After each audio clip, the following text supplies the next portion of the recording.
नमस्कार विद्यार्थी मित्रांनो, 7 फेब्रुवारी 2025 ते 7 मार्च 2025 असा एक महिन्याचा कालावधी NTA कडून नीटचे फॉर्म भरण्यासाठी विद्यार्थी व पालकांना हा देण्यात आलेला होता।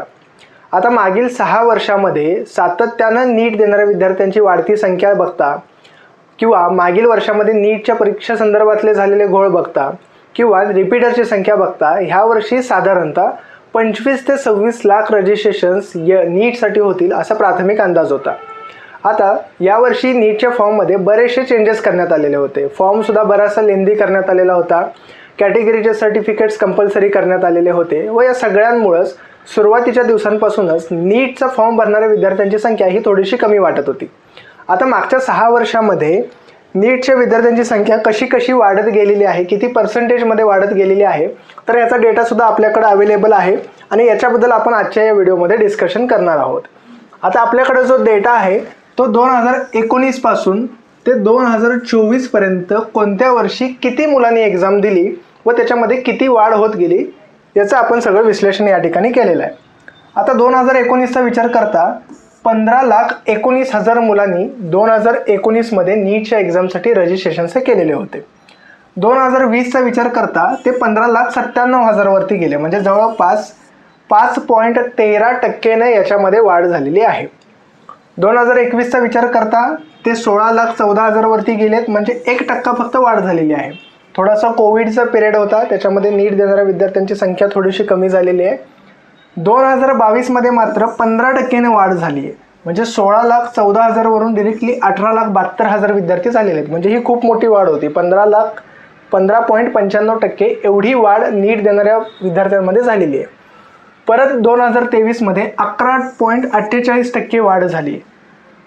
कंटिन्युअसली मागच्या 3 वर्षाचा विचार केला तर 10% पेक्षा जास्ती वाढ ही दरवर्षी होत आलेली आहे।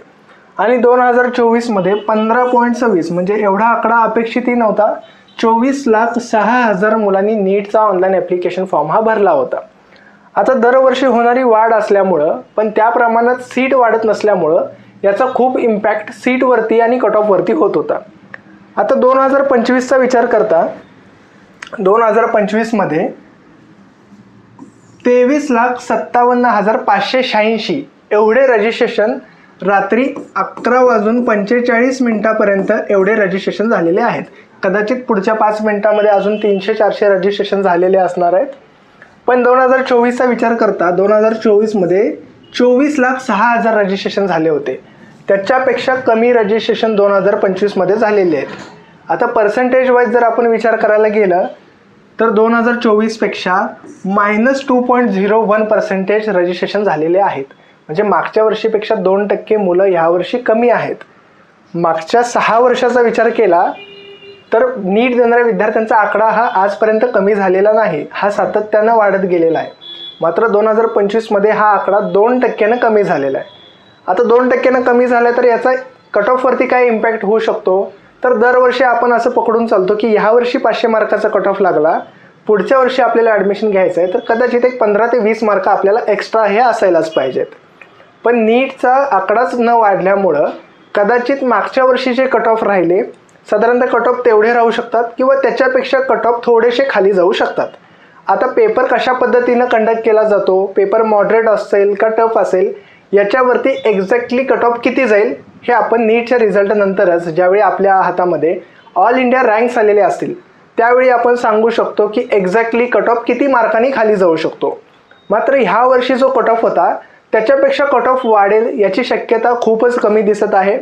त्यात नीटच्या पेपर पॅटर्नमध्ये केलेले चेंजेस असतील, काढलेले ऑप्शनल क्वेश्चन्स असतील किंवा जो ओव्हरऑल नीटचा एक्झाम ड्युरेशनचा टाईम होता तो कमी केलेला टाईम असेल, ह्या सगळ्याच गोष्टी एकाच बाजूला डिरेक्शन दाखवत आहेत की ह्या वर्षीचा नीटचा कट ऑफ हा मागच्या वर्षीपेक्षा थोडासा कमी लागण्याची शक्यता जास्ती आहे।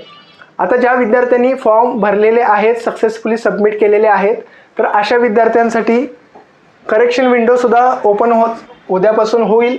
9 मार्च ते 11 मार्चमध्ये ही करेक्शन विंडो ओपन होणार आहे। याच्या रिगार्डिंग ऑलरेडी आपण आपल्या यूट्यूब चॅनलवरती एक व्हिडिओ टाकलेला आहे। आईच्या नावामध्ये किंवा वडिलांच्या नावामध्ये काही चेंजेस करायचे असतील तर ते चेंजेससुद्धा आपल्याला करता येणार आहेत। एज्युकेशनल डिटेल्स म्हणजे 10वी-12वीच्या काही डिटेल्स चुकीच्या भरल्या असतील, कॅटेगरीमध्ये चेंज असेल, सिग्नेचरमध्ये चेंज असेल किंवा त्याच्या व्यतिरिक्त डिसेबिलिटीमध्ये काही चेंजेस असतील, एक्झामिनेशन सिटी बदलायची असेल, क्वेश्चन पेपरची लँग्वेज बदलायची असेल, तर असे इथं दिलेले सगळे चेंजेस तुम्हाला 9 तारीख, 10 तारीख आणि 11 तारीख ह्या 3 दिवसामध्ये फॉर्ममध्ये करेक्शन विंडोमध्ये ओपन झाल्यानंतर हे चेंजेस तुम्हाला करता येणार आहेत.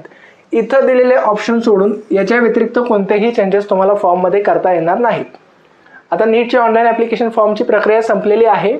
मात्र तुमच्या फॉर्ममध्ये कसल्याही प्रकारची क्युरी असेल तर तुम्ही जो प्रायमरी मोबाईल नंबर आणि प्रायमरी मेल आय डी नीटच्या फॉर्ममध्ये दिला होता तर त्या मेलवरतीच NTA कडून मेल केले जातात. समजा फोटो रिअपलोड करायचा असेल, मार्कशीट रिअपलोड करायची असेल तर अशा प्रकारचा मेल तुमच्या प्रायमरी मेल आय डीवरती येत असतो.